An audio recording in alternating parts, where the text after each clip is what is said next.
Hello and welcome to Saltgrass, a show about how local communities can engage with the climate crisis at a grassroots level. My name is Allie and today's episode features an interview with Vanora Mulvenna from the Victorian State Government's Department of Health and Human Services, commonly known as the DHHS. This is the first of several interviews that I hope to do looking at the impacts of climate change on human health. Future episodes will involve in-depth conversations about and with people living with disability and climate change and how local governments and local groups work together to ensure people are protected from and cared for through climate change. Before I share this conversation with Vanora with you, I thought I'd just reflect a little bit on what's been going on since the last episode. There's been both good and bad news in the last couple of weeks. The bad news is very public and is not really unexpected. But for me, it hits pretty hard every time the Intergovernmental Panel on Climate Change, the IPCC, releases a report, which they did last week. I'm sure you've read about it and seen the commentary. It's very sobering. And personally, I found that even though none of it was unexpected, it still pushed up and increased my climate anxiety. I think just because my news feed was full of people commenting and lots of all caps messages about what a disaster the climate is. And I had to actively work on settling my physiological response. So breathing deeply and reminding myself that the news isn't 100% bad. The threat's always been there. This is just one more report. It's a very highly respected and important report to listen to, and hopefully the governments of the world will listen to it. But one of the things they said is that there's still time. So there is still time. We have time to make changes. We have to act as if it's an emergency. We have to do extreme action to stop emitting carbon and to sequester carbon as quickly as possible if we want to keep climate change in a realm that supports life as we know it. But there is still time.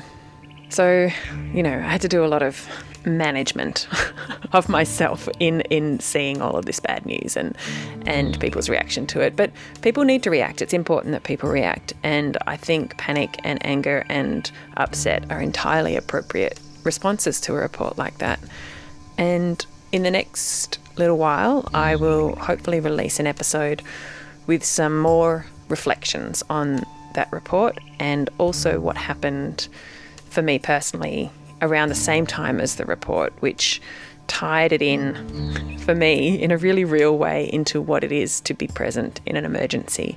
And so I will release that in a few weeks once I've had time to digest and get my words straight. So that was the bad news. But the good news is that Saltgrass got listed as a finalist in the Jackson Wild Awards. And this is huge. This is an award that's been historically for films that connect people to nature. On their website, they say that Jackson Wild creates an inclusive forum for storytellers to more deeply illuminate connections to the natural world and our collective responsibility to the wild. So David Attenborough and My Octopus Teacher and other wonderful films and filmmakers have been finalists and won the Jackson Wild Award in the past. It's run from a place called Jackson in Wyoming in the USA, and this is the first year that they've opened up a category for podcasts. So I was quite amazed and excited to have been listed as a finalist, but actually I kind of almost had a panic attack when I saw that my fellow finalists were Jane Goodall and a project run by the National Geographic Society. So I grew up reading National Geographic and loving it. And Jane Goodall is like a beacon of nature connection and animal love. And so to have been listed with these two other projects is truly incredible. And I still find it kind of hard to digest. But as a friend of mine said to me as I stumbled around trying to find words, she said, well, it's the community, isn't it? It's really special. There's a concentration of nature-loving, climate-concerned people here in central Victoria that, isn't to be found in a lot of other places. So all I have to do in producing this podcast is sit down with some people and ask them questions and draw out their stories. And I quite love being in that position and of being able to help share their stories with a wider, now global audience. And so if this show can bring that, then I'm happy. And if this show can bring hope and lessen the feeling of being alone in this impending crisis, then I'm happy. Because none of us are alone in this. The solutions to climate change are already known, and the wisdom of the people who've dedicated their lives to understanding it and understanding the complexity and beauty of the natural world, they just need to be heard, and we collectively need to act on it. So I've always tried to balance the stories in Saltgrass about the harder, more upsetting edge of climate change, which is a little bit about what today's episode is about, in talking about, how do we manage human health through climate change. I've always tried to balance those sort of stories with stories about the natural world, because it's always seemed to me that as important as it is to talk about climate change and work out how we're going to respond to it, it's equally important to connect people to nature and help foster that sense of love and reverence for nature, because we need to do more than just protect the human species. We need to protect the whole world. So thank you, Jackson Wild, for recognising that Saltgrass does this, and thank you for amplifying stories from around the world that also do this. So I highly recommend that you go to the Jackson Wild website. All of the shortlisted projects, both film and the podcasts, are there. I highly recommend my fellow finalists. Jane Goodall's podcast is called The Hopecast. And if you want to hear her in conversation with people who find hope in our current times, it's a really good listen. She pulls no punches and she's very direct, but she's also gracious and positive, and it's really quite a wonderful combination. And the other project that was listed as a finalist is a National Geographic podcast, which is a beautifully told and well-produced with evocative sounds captured in the African jungle. And the show is called Guardians of the River. It follows the National Geographic Okavango Wilderness Project team as they journey along the Okavango River basin that spans Angola, Namibia and Botswana. And the people creating the podcast were involved in a mission to protect this near pristine landscape from increasing threats. So I highly recommend both podcasts, and I'll put links to that and Jackson Wild in the show notes at saltgrasspodcast.com. As ever, before we begin today's interview, I would like to acknowledge that Saltgrass is produced on Jara country. Jara country is the traditional home of the Dja Dja Wurrung people, who have been the custodians and caretakers of this land for tens of thousands of years. I thank them for the care they have taken and continue to take of country, the rivers, mountains, trees and animals. I'd like to honour this country, the elders of the past and present, and most importantly, the young, proud Aboriginal people who are the leaders of tomorrow. Always was, always will be Aboriginal land. Sovereignty was never ceded. Salt of the earth. Salt.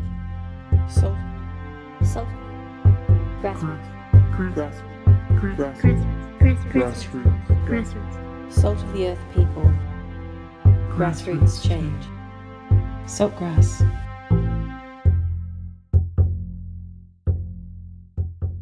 Listen to all episodes of Saltgrass on your podcast app or at saltgrasspodcast.com. I thought I'd start with what is the DHHS and what is their brief, really broadly speaking, just so people understand who you work for and where you're coming from. Absolutely. So the DHHS is the Department of Health and Human Services.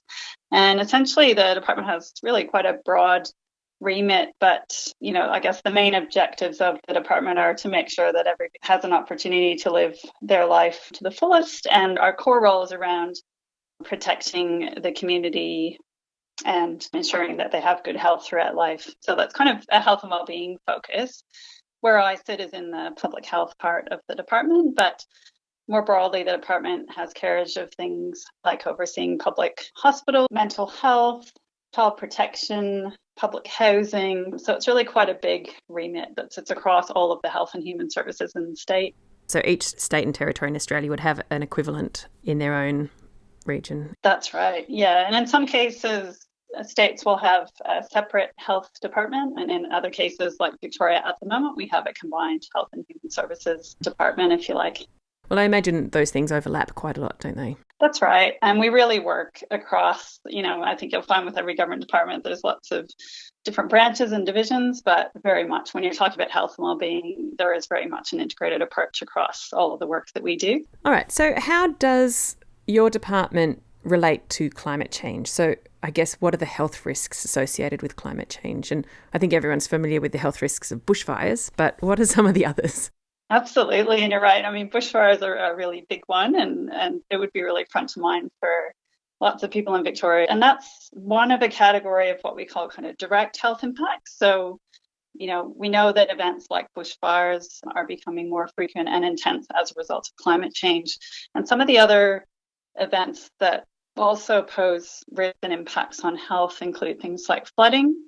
So as much as we're going to have overall less rainfall as a result of climate change, and we're really already seeing that to date, and that's projected to continue. When it does rain, we expect that we'll see more intense downpours, and there can be significant impacts on health that are associated with flooding as well. Drought is another one as a direct impact as well. So that's not only things like mental health that might be associated with drought, but impacts on food security that can have flow-on impacts for health as well. Severe storms is another one that, again, is a kind of a direct impact that can, again, have issues around injury, illness, and death. And then we get into things that are more indirect that may not be so obvious, but some of those things include impacts on our drinking water supplies, impacts on food safety, air quality impacts. So, directly from the fires, we can have injuries and deaths, of course, but bushfires also create large amounts of smoke. So air quality, is an indirect impact on health.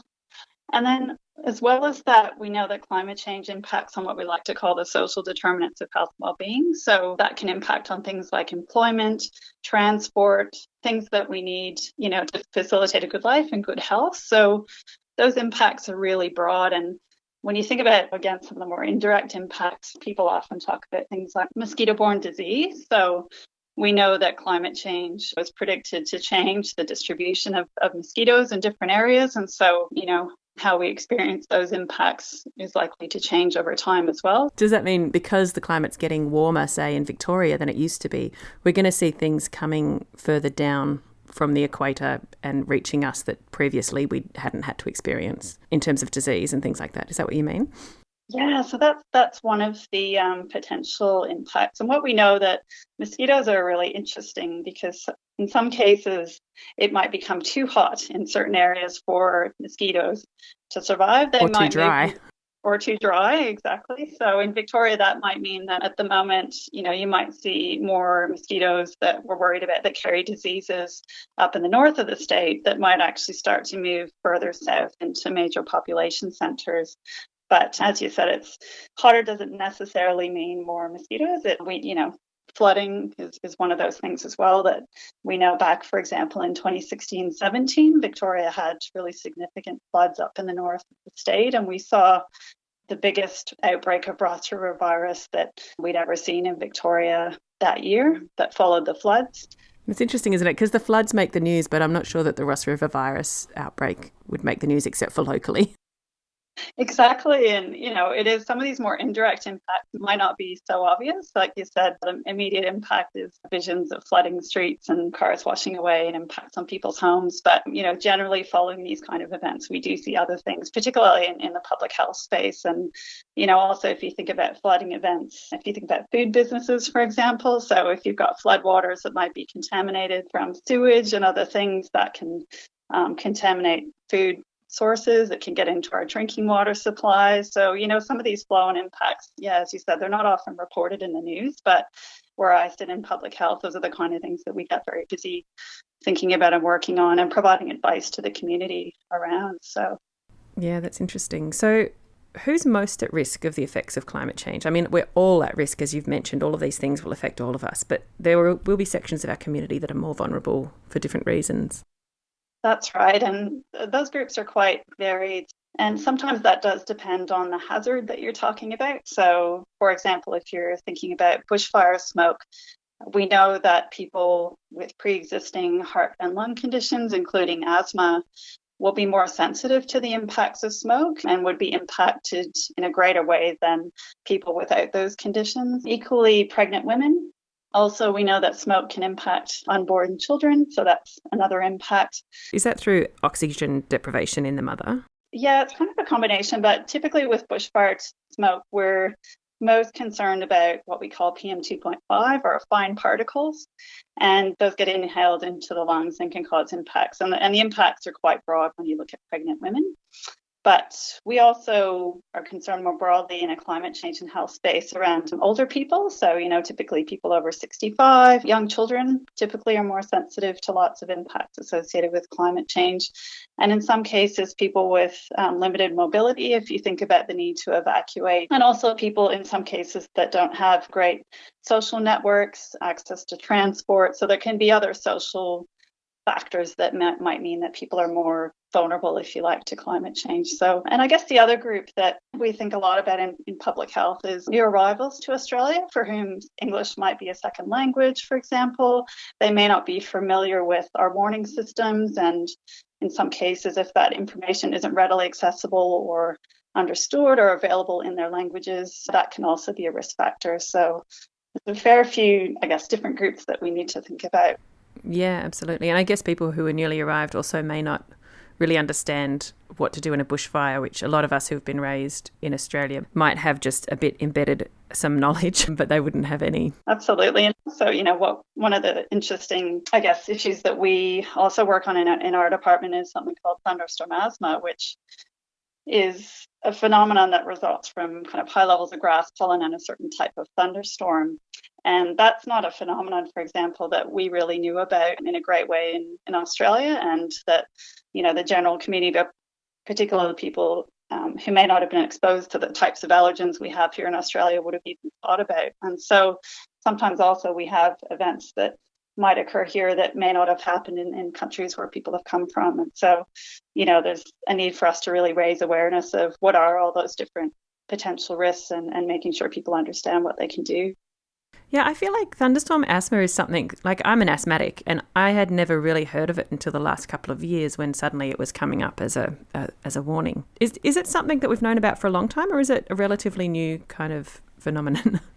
Yeah, it's certainly something that had been reported in the medical literature, and we had previous small events in Australia. From memory, there'd been about 5 previous events in Melbourne, but they were really on a much, much smaller scale and really didn't get media coverage. So, it might have been noted in medical literature, scientific literature, but the event that Victoria experienced in 2016 was the largest ever had been seen anywhere in the world. We had, very sadly, 10 deaths associated with that event, and more than 3,500 people presented to public hospital emergency departments with asthma in a really short period of time. And so the scale of it was really off the charts internationally. And so it's certainly on everyone's radar now. And there's still a lot that we don't understand about why was that event so big.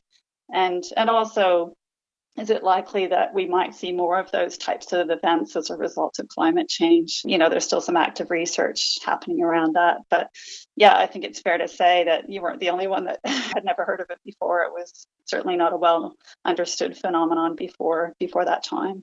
All right, so I guess this begs the question, what can we do about it? And often in climate change, there's sort of 2 streams of thought. One is mitigation, which is how do we make sure that the climate stays safe, or as safe as possible, given emissions as they stand so far. And the other is adaptation. So how do we adapt to a changing climate? So how does the DHHS, let's start with mitigation. Do you guys work on mitigation? We certainly do. And I guess when we're thinking about health, the most important thing we must do is to prevent the worst of the possible impacts that we might see. And the way that we're going to do that is through mitigation. Prevention is better than cure. Absolutely. So really that is a big focus for us. Directly, if you think about the types of emissions that the Health and Human Services system, if you like, would produce. We do have some emissions associated with our public hospitals. So you've probably heard that hospitals do produce quite a number of carbon emissions, but we also manage public housing in our department. So that's also a big focus for us. How do we work to reduce the impact of our own services through hospitals and public housing and other assets that we manage. So that's quite a big focus. Would that include things like installing solar panels on hospitals so they're not drawing energy from the coal-fired grid, and insulation and things like that in your public housing? Is that the sort of thing you're talking about? Yeah, absolutely. Yeah, solar insulation and particularly in public hospitals is also a really big focus through our environmental sustainability area for public hospitals that works really closely with health services around even how can they reduce emissions associated with some of the processes they put in place and some of the products they use and some of the things they procure. So there's carbon embedded in all of those things. So it's quite a holistic approach that the department takes to reducing emissions. From the public health side of things, as much as we don't manage big assets, we have a big role in promoting work to reduce emissions because, as I said, the public health impacts associated with climate change that we're already seeing and are predicted to continue to occur are really significant. And so we have quite a role in trying to influence policy in that area and encourage rapid transition to a low carbon economy that really we are going to need if we're going to avoid the worst of the impacts that we might see. That's great. So, I mean, I guess as the Department of Health and Human Services, if you're talking to other departments outside of hospitals and the public housing that you guys oversee, you would have an impact on other departments who are trying to make decisions. Is that what you're talking about? Absolutely. And maybe it might be worth highlighting one of our recent publications. Last year, we published a new Victorian Public Health and Wellbeing Plan, and that's a state plan that aims to deliver improved public health and wellbeing outcomes. And in that, we now have tackling climate change and its impacts on health as one of 4 key focus areas. And that plan is, as I said, a state plan. And so it's within the remit of a whole lot of organizations, including other government departments, to implement the plan. And so that's a really key strategy at a state level that we use to work with state government and also local government and others to say, hey, we've got these objectives here. And one of those is around reducing emissions and realizing as well the health co-benefits that can be realized when you do reduce emissions. So that's a big one. And you're quite right. There are lots of different departments across Victoria that we work with on that. If you wanted to, I don't know if you want to talk about this, but the Victorian government has recently released a whole suite of sort of economic stimulus / new initiatives that seem to be heavily focused on carbon reduction and encouraging, I guess, change and growth in renewables and stuff. How do you see all of that fitting into this? Yeah, I can probably talk about what that means for health. And just to use an example, you may have heard about some of the announcements that relate to public housing. So that's essentially got quite a big focus on building new public housing and expanding public housing in Victoria. But with that, as I said, we've got a big focus in the department on whether we're talking about new builds, so new public housing or existing housing stock. How can we design our public housing in a way that is safer, if you like, for the community? So we make sure that we are building those facilities in a way that they will be both thermally comfortable but also safe. So initiatives that are focused on reducing emissions and increasing, I guess, energy efficiency, those have flow-on benefits for health. Because if you think about, if you're talking about putting in place insulation and that kind of thing, or solar that might help to offset things like air conditioning that we're going to need for hotter climates, that has flow-on impacts because we know that buildings, if not designed in the right way, can pose real risk to health and well-being. So I think a lot of those energy efficiency initiatives, we're really interested in that because they will, in a lot of cases, have benefits to health into the future as well. And really, all those reasons are excellent, but also the people who exist in public housing are economically the most challenged. They're the sort of people who potentially may not run an air conditioner through summer because they're afraid of the electricity bill that'll come in. So if they've got solar and they know that they can run their electricity, then they can feel more comfortable and it'll be safer for them. Absolutely. It's really crucial. I'm sure you and your listeners talk about a lot.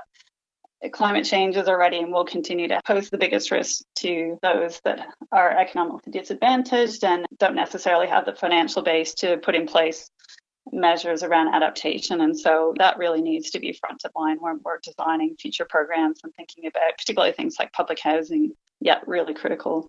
All right, well, let's talk about adaptation. So that is the idea. What can we do to help prepare ourselves for a changing climate? And I guess as individuals, there's lots of things that we could do, but with the health lens on, what are some of the ideas? As I mentioned at the start, while the risks and impacts are quite broad, the interventions we need to put in place and how we need to adapt are also really broad and wide-ranging as well. So I guess just to talk first about, from a public health perspective, we're really keen to ensure that we reduce people's exposure to hazards. That's how we talk about these things. So if we talk about extreme heat, for example, we know that during significant heat waves, and we saw that, for example, in 2009, there was a major heat wave that led up to the Black Saturday bushfires, another really significant heat wave that we had in 2014.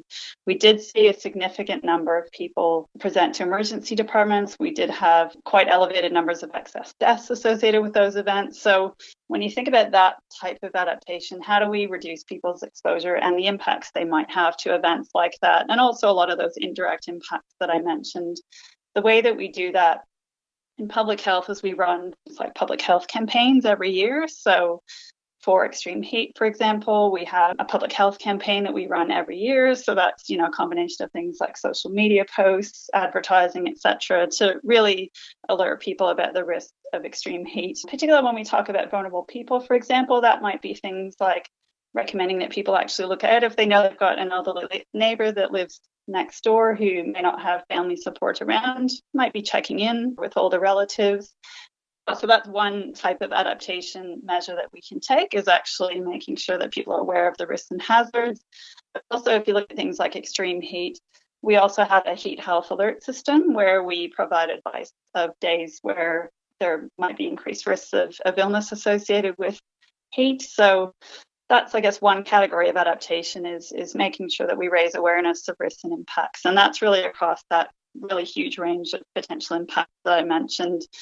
Things like bushfire smoke, we work really closely with the EPA. People might know EPA runs an Air Watch program where you can actually go on their website and find out information about levels of impacts from air quality on any particular day. And particularly during the bushfires, we know that was a really popular forum for people to go have a look at the website and then say, oh, actually, I can see that the air quality is really quite poor today. I might decide today I'm not actually going to go out for a run during the day because the air quality is quite poor. So that's, I guess, a big focus for us, is what are all those different risks and impacts and what information do people need so they can make decisions. I guess outside of public health campaigns and activities, we work really closely with local government, for example, who are implementing just a whole heap of different programs around adaptation. So again, if we talk about extreme heat, adaptation in the health space can include things like tree planting programs, so increasing urban tree canopy, shade, so that we reduce the urban heat island effect on those hot days. So it's really quite broad. There's lots of things, I guess, that can be done in this space. Yeah, that's really interesting, because we know our federal government at the moment is very reticent to act or even acknowledge climate change. So my next question relates to what you were just saying, which is, how can our state government and our local councils really interact, and what sort of relationships does local council have? Because, I mean, this program is talking about how my small community in regional Victoria can address climate change locally here, and obviously there's a lot that's out of our control with climate change, but in terms of what we can do in small towns, regional areas, or communities in the cities, or just individual spaces, how does the Department of Health and Human Services support local governments in? Absolutely. And I think really at a local level, that's where we're seeing just amazing action happen across Victoria. And I mentioned before the State Public Health and Wellbeing Plan. What we've recently done is also publish some guidance for local councils. So at a local level, councils across Victoria develop and implement plans that are called municipal public health and wellbeing plans. And because, as I said, we've prioritised tackling climate change and its impacts on health in the state plan, that carries through to the municipal plan. So councils really already have been implementing so many measures around both mitigating and supporting community adaptation to climate change. So just this year, like I said, we published some new guidance for councils. And as part of that, we ran a whole lot of forums across Victoria to hear about what councils were doing in this space. And I have to say, personally, I was really impressed by what I saw. There's some fantastic action happening at a local level, really to tackle climate change, both from an emissions reduction perspective, but also supporting adaptation as well. And, just a few examples that come to mind, particularly when you're thinking about regional communities. And, for a lot of your listeners, that is really broad ranging. It could be anything from implementing community gardens at a local level that provide an increased source of local food production. We know there will be food security issues associated with climate change. There's also an urban cooling and greening element to that. So increasing participation in community gardening activities is something we saw happening a lot across Victoria. Implementation of solar, for example, to offset emissions at neighbourhood houses and community centres and council facilities. We've seen a lot of focus around that. Like I said, urban tree planting initiative, implementation of things like bike paths that encourage active transport has been a fantastic initiative that we've only seen grow over the last few years. So that clearly has emissions reductions benefit, provides the facilities that make it easier for people to use active transport to get to work or school, for example, in preference to using a vehicle. That's great for emissions reduction, but clearly from a public health perspective, there's also really great flow and benefits for physical activity, improved mental health and well-being, those types of initiatives. So really quite broad and wide-reaching. And, I can't say enough about the momentum I'm seeing certainly at a local level in Victoria, which is fantastic. And so does the DHHS support these with funding or actual hands-on assistance? Yeah, it's a bit of a combo depending on which parts of council you're talking about. So certainly for neighbourhood houses, you might be aware the department does provide funding to neighbourhood houses, and that can be used for a wide range of different initiatives. The Department of Environment, Land, Water and Planning is another key group in terms of funding. And just linked to some of the work that I mentioned, there's a big focus at the moment within the Department of Environment, Land, Water and Planning, working with local councils and others to develop what they're calling regional strategic adaptation strategies. And as part of that, there is some seed funding. I know that department, DELP, has actually provided to different groups within those areas, including local councils. But I know as well there's a recent report that's come out from the government you might be aware of just on Friday. There was a parliamentary inquiry into tackling climate change and its impacts on Victorian communities. And I know there's some recommendations there around increased funding at a local level. So we'll see what comes out of that. But at various times, I know DELP has had quite a big role as well in actually providing direct funding for initiatives at a local level. So it seems to me there is interest in actually doing more to support that, because budgets can often be a problem, as I'm sure you well know, at a local level. So yes, yeah. Absolutely. All right, so I guess maybe a final question is, what would you think would be a community that's really robust in the face of climate change? What sort of things would you be seeing on the ground happening there?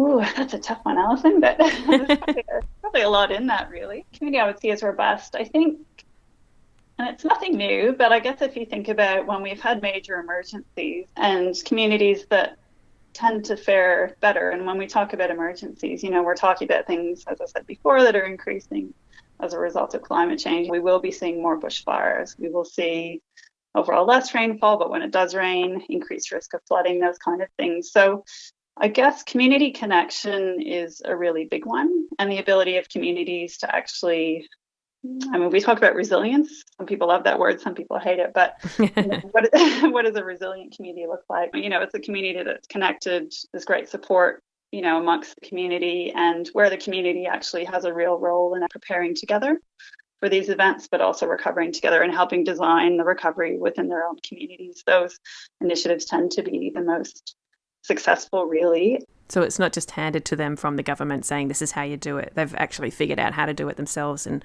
then it's tailor-made for their community, isn't it?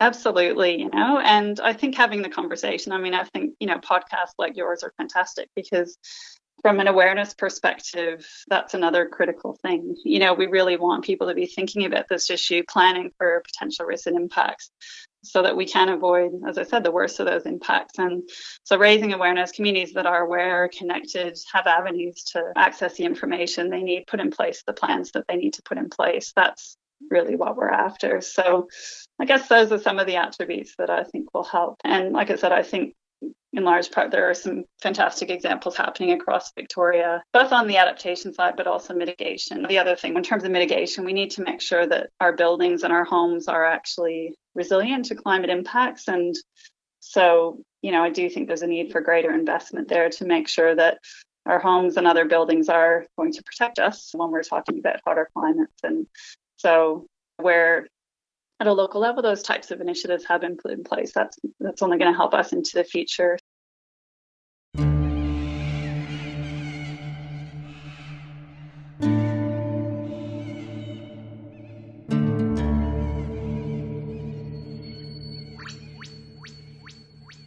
So there you go. That was Vanora from the Department of Health and Human Services, a Victorian state government department, talking about how the state government is able to help facilitate and support communities as we head towards a climate-affected future.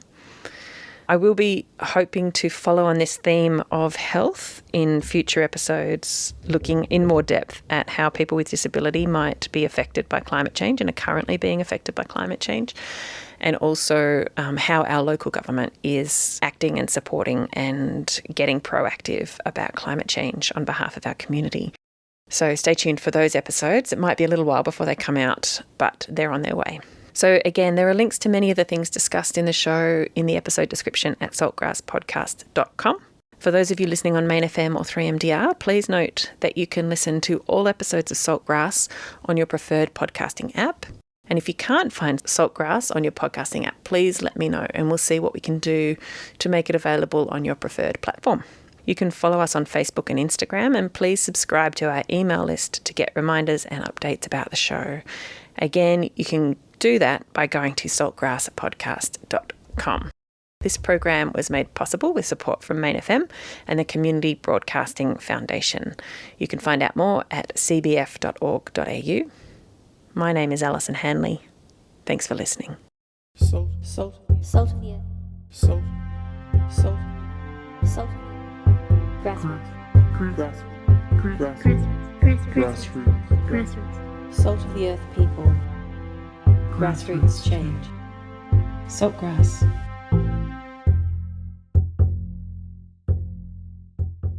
Listen to all episodes of Saltgrass on your podcast app or at saltgrasspodcast.com.